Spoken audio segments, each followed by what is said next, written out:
Hello, my friends. Welcome to my house. As you can see, I got a new toy. Okay, so I haven't had an electric keyboard in a really long time, so I just wanted to play with you guys. So that's the grand piano. Now this is electric piano. We're back in the 80s. And then the harpsichord. Back in the medieval times. And then we've got the organ. And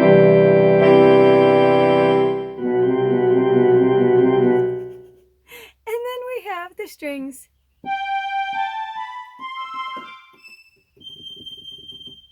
Very angelic. Bubba's not having as much fun with this as I am.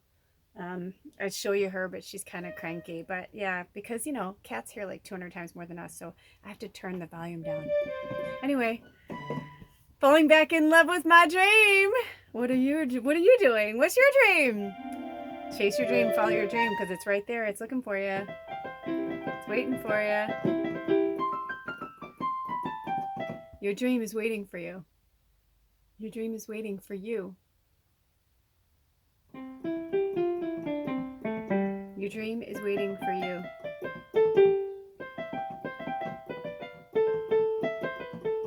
Your dream is waiting for you. I forgot how much I love to play. I forgot how much I really, really, really, really, really love to play. And I started to think about this, and when I was growing up as a kid, my older sister played the piano. She still plays. She's very good. But there was just all this competition, like, she plays the piano, so it's like everybody had to find their thing. And I love to play the piano and I love to sing, but I don't know, it was like I just wasn't as committed as I guess I could have been. But also I felt like there was like this competition, like she plays piano, so you can't play piano. Or it's like if I started to pick it up really easily, and I felt like a little sense of competition there. And I mean, I can't speak for her. I was a young kid and who knows, but I feel like there was this part of me that kind of stopped because I was like, you know what, I'm just going to stick with singing. And my brother played guitar, my dad played guitar. My mom was an amazing singer, still is. And my stepdad, it was a very beautiful voice. Anyway, so it's just very interesting. There's a lot of musicians in our family, and my grandpa played by ear. And I remember that I would hear something and I start to play it, and my mom was like, "Oh, you're like you're like grandpa, like her dad." She's like, he used to be able to play by ear. And I was like, "What does that mean?" And she's like, "That means that you can hear it and play it." And I started playing, and I would like play at parties and stuff, and like my friends would be like, who did play and learned correctly, would be like, "Those aren't the right chords. How are you making it sound like the song?" I'm like, "I don't know. I just hear it." So anyway, then, flash forward to my 20s, and I started writing music, and I got a piano. I got a Yamaha P80 with weighted keys, and I really loved it. And I started writing music with my ex-husband.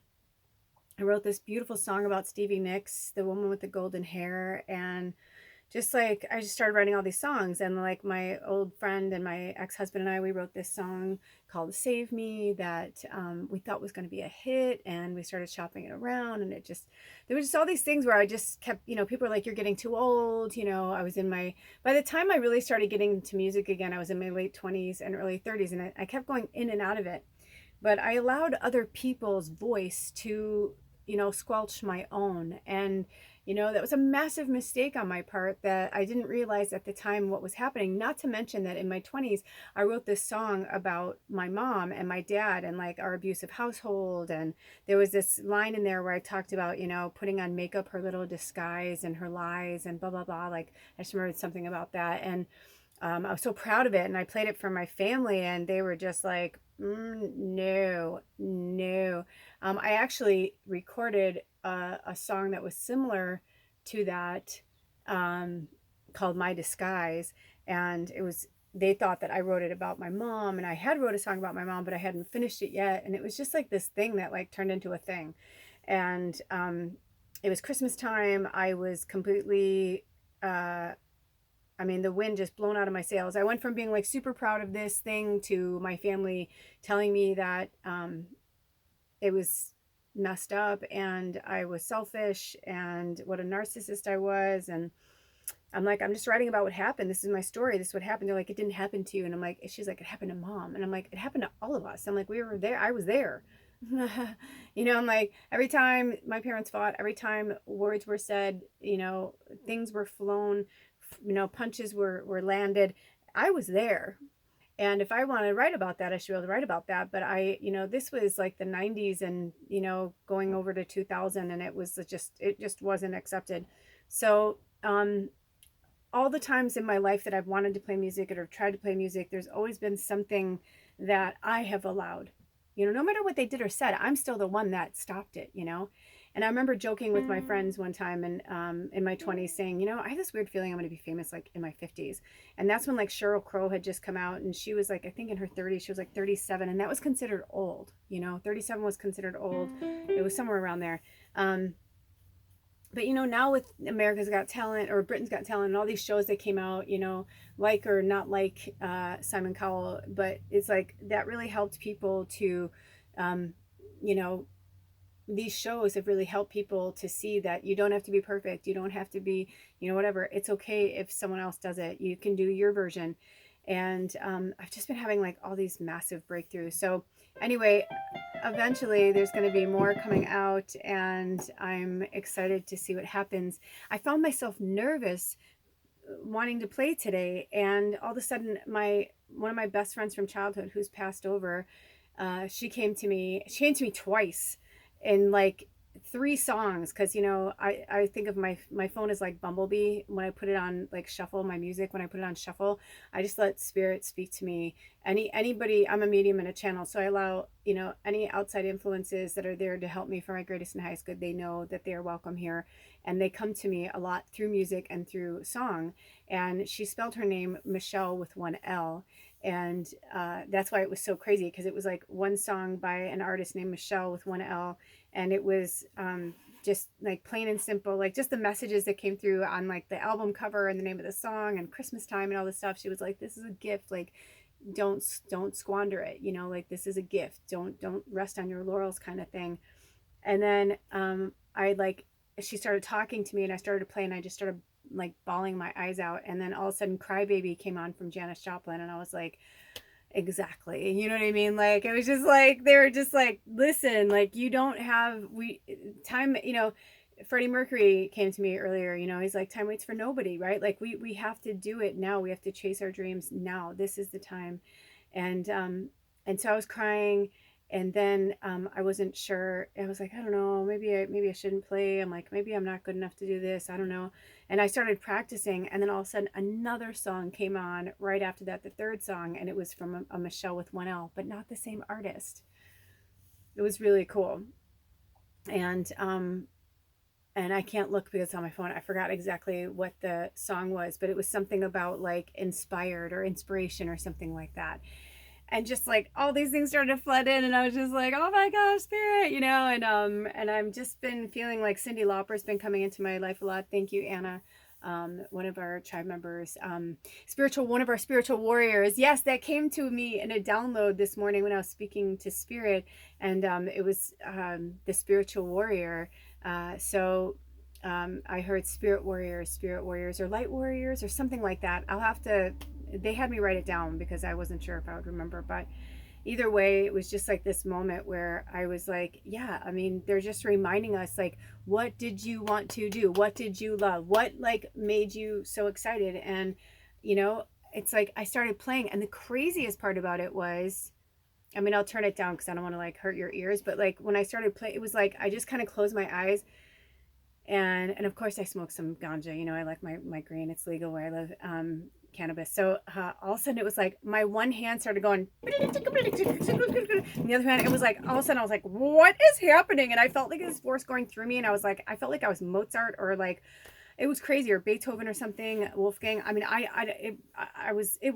it was kind of crazy, but really cool. And then I like called in, I did a soul retrieval and called in like all like the parts of me that like I lost from, you know, every person that said my voice was ugly, or, you know, whatever. And then, oh, Judy Garland came in too. And there was this album cover from a song, and it was Me and My Gal. And it was like, it said unique sounds better. And so, yeah, so I was like, okay, all right, I'm ready. I'm ready. I'm ready. You know, I mean, I auditioned so much and they were like, you know, can you be prettier? Can you be skinnier? Can you sound like Mariah? Can you sound like Whitney? Can you, blah, blah, blah. And I remember I did Tony Braxton's Unbreak My Heart for an audition once. And like the whole room was like fucking silent. I sang it like a cappella. And I remember they were just all kind of looking at me. Um, or was it Unforgettable? It was one of those. I used to sing both of them, but they just kind of like, the record, the needle kind of stopped, and I just saw them all look at me, and I'm like, okay, and it's like they didn't know what to say, and one woman like kind of looked at me, and it was in the '80s, and I was still living in Chicago, and she just like kind of looked at me, and she said, I don't think you're right for this project. She's like, but I think you're ahead of your time. And I remember her kind of like saying that, like, don't give up, don't give up. And I remember the first time I heard Adele, I was like, I felt, there's a lot of them, Alanis, Adele, I mean, of course, Janice, but, but that I started to hear that were not so mainstream. I mean, Janice was so ahead of her time, you know what I mean? In a lot of ways, but in a lot of ways, she wasn't. I mean, there's a lot of old blues artists that were around, from the 1800s that nobody ever heard, especially when the Africans that were the slaves that came over, the Africans that were brought over and turned into slaves. Not like it was a choice, but like their music, like, I mean, they brought that here, but even that, like, they brought us that culture, they brought us that music. And there's been all these things going around, made me laugh. I'm like, I have to make one of these, about these blues music that are coming out, and people are talking to, the women, they're like, what is that recording from 1916 or 1926? And they're talking about their titties and cum and like all these like words of sex that people are like, what? Like, I thought that was like so censored back then. I'm like, oh no. You heard the, and I remember telling my dad that I wanted to sing the blues, and my dad was like, you don't have enough experience to sing the real blues. And now I do. And so it's just really interesting. And there's just been a lot of artists that have been influencing me over the last few years. And I've been praying for a piano, trying to get a piano, working with spirit. And I'm like, when is it going to happen? When is it going to happen? And then just like magic, this showed up, and it was free, and it's beautiful. This is a very nice, it's old, but it's like kept in really good shape. And it's got a good sound considering how old it is. Let me see, I'll put a little piano on for you guys, you know, because I was like, I need a Yamaha. I'm like, Yamahas sound the most, this is not a weighted key. I used to have a P80 with weighted keys, and weighted keys are, electric pianos are so different because it really feels like you're playing a piano. But nothing feels like a piano because you can feel the chords pulling back to you. You know what I mean? There's a difference. But either way, I'm excited to play and write. I already started writing a few songs, and yeah, I feel like I have felt for a long time that my time was coming, and I feel like it's this year. I really do. So I'm excited to see what happens. If not, I'm like, I realized after I started playing, I'm like, I really have to practice like every day if I want to start getting good again. The way that my hands went, though, it's almost like this is part of me. I've always played, and I think there was a part of, and I cannot speak for her, and I'm sure she would hate me for saying this, but I do feel like there was a part of my sister that I felt like if I got better than her, or if I became a singer-songwriter, if I felt like she wouldn't revere that, she wouldn't like cheer me on. I think she'd be angry or jealous, or there's just a lot of, we were pit against each other in my family. I didn't realize it till I started going through my own healing and my own therapy to understand like how much my siblings and I, and not just us, our cousins, our families, like just the time period that we were raised in the Midwest where we were raised, both of my parents coming from large families. It's like, you're pitted against another sibling or another family member, like who's better, who's not, like, and who's going to be the winner. And it's just such a, and I feel like I've always been that person that's like, I want everyone to win. However, I don't believe that was something that I picked up. Instead, as a little sponge, I chose, I guess at the time, to pick up a lot of that, the competitiveness, the, things were even said, about that, like, you're prettier, this person's prettier than you, this person sounds better than you, this one's more dedicated than you, or or get mad if you're like naturally good at something and you don't have to work as hard as somebody else. I mean, it was just like this total head fuck, right? Like it just totally fucked with us. And I think as musicians and artists, it's like we can't really create and be who we are meant to be, if we are constantly trying to be something else or somebody else. And I think that there were times where, even my sister, I feel like she wanted me to be an individual, and I tried, but I was like, I don't know how, like, the guidance I had was really lacking. So anyway, now here I am in my 50s, and I'm feeling like things are starting to fold together. And I found this artist just like came into my orbit in the last 24 hours, and I do not know their name, Chapel something, but they're incredible. And it was like so interesting because it's June 3rd in real time. So, Pride Month, Blessed Pride, began 3 days ago. And she labeled herself, as queer. And she said something really profound and beautiful. And there was a piece from her concert, and she was saying something like, it's like she was trying to be uplifting and like whatever. At one point, she's like, it's really tough to be queer, man. Like it was just the way she said it. She was so honest and so gentle and beautiful. And she just inspired me. I started looking at all their stuff and their music, and I was like, oh my gosh. And Sabrina Carpenter has been coming around lately, and of course Taylor's everywhere. But there's just really this strong female powerful movement that's coming through. Even I posted something recently on one of my shorts. I don't know when I'll post this or if I'll ever post it, but I posted something about it was one of my Taylor Tomlinson comedian things. I love her. I love acting her out. She's so fun because she's so funny. We have such similar backgrounds. She's so animated, and I get to really play with her energy, which is super fun as an actor. I was an actor and a singer, and I love to dance and do gymnastics and all of those things. And I feel like they're just all like coming back in my life. But and a little side note, the other day I was doing cartwheels. I haven't done cartwheels in forever, and I was doing cartwheels. I'm like showing my husband, I'm like, hey, did I ever show you that I can do cartwheels? Like, he knows I was a gymnast, but it was just like really fun. And there's a gymnastic gym like close to our house. Like, it's very interesting how things have been coming up lately, but I digress. But anyway, so I posted that, and a male identified energy in the comments said, imagine if women were funny, or something like that. I'm paraphrasing, or maybe I said it directly. I don't know, but perfectly. But I was going to respond to it and said, imagine if you loved yourself. Like, why would you? What do you mean? Of course women are funny, But and then I was going to delete them and block them, and Spirit's like, no, leave it there. So I feel like it's a tiny morsel there for others to digest. Maybe it's for some tiger to come in and be like, rawr, and speak their truth. I don't know, but it made me more sad that this person feels that like women cannot be this or that. Just very interesting. There's just a lot of things that have been coming up, and I feel like it's time for me to speak my truth, and it's time for me to take these hundreds and hundreds of words, thousands of words, poems, songs, things that I've written, and turn them into things. I feel like my 50s are going to be a very transformational decade for me, because it feels like I turned 50 like last year, but it's interesting to think that I'm 52 and a half almost already, which is kind of silly, but it's going by rather quickly. So, I don't know when or how or what will happen, but I put out a short today that I just thought was really funny, that just made me laugh. And it's like, I went away and did something, and I came back and I was like, what the fuck?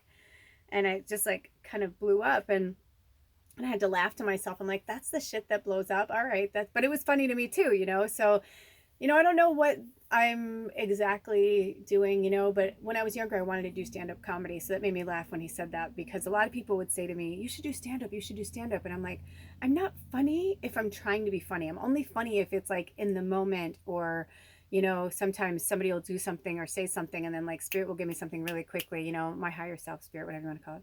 But it's just like, bam, it's just like my brain just, and then I'll say something where people will just like, spit out their drink, and I'm just like, I'm just being truthful, man. I'm just being observant. Like, that's what's really happening, So truth is what's funny. The truth is funny. My mom used to say that about Gallagher. She said, and George Carlin too. I think that's why some of the greatest comedians of our time were funny. Joan Rivers, because they just called it as they seen it. Now, some of them were mean. Joan Rivers, I love her. All of them rest in peace. Gallagher, I think, is still alive. But we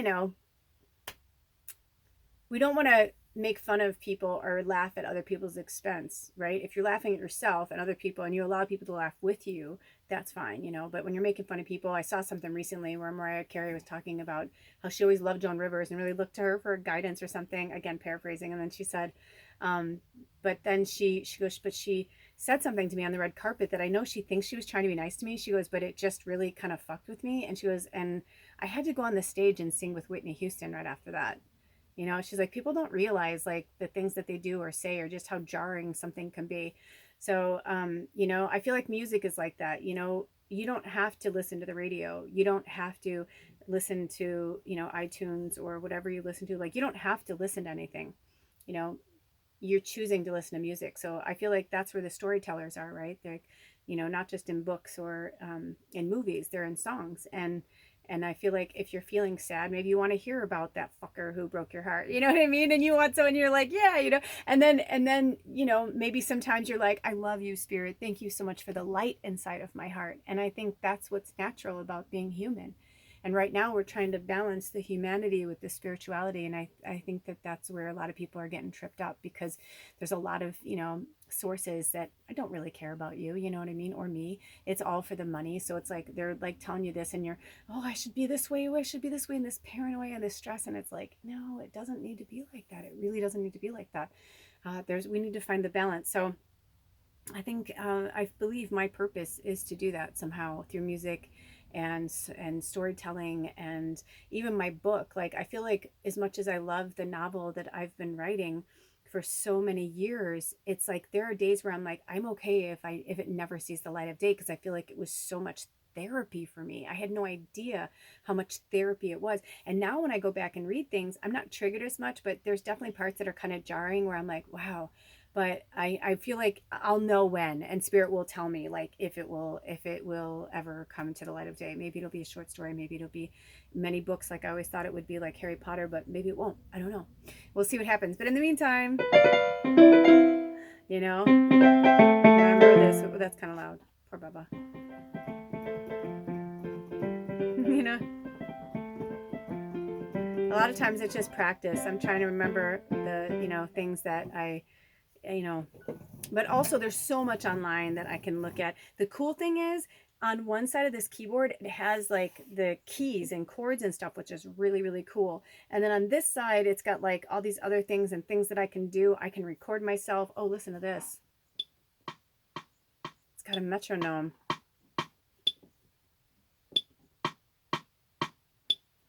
And you can make it any way you want it. You can make it go really fast.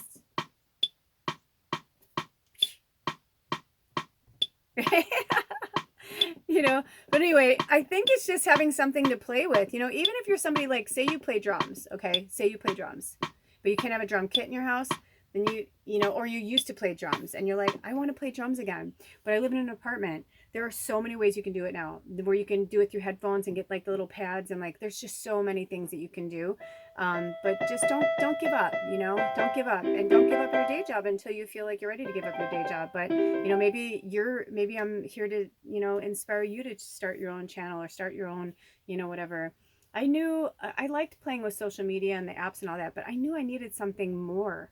And just YouTube has just spoke to me from the beginning. The irony is, I mean, I know what everything is exactly where it's supposed to be, and I'm exactly where I'm supposed to be and all that stuff. But there were, I mean, many, many years ago when YouTube started, I really wanted to start my own thing, but I was too afraid.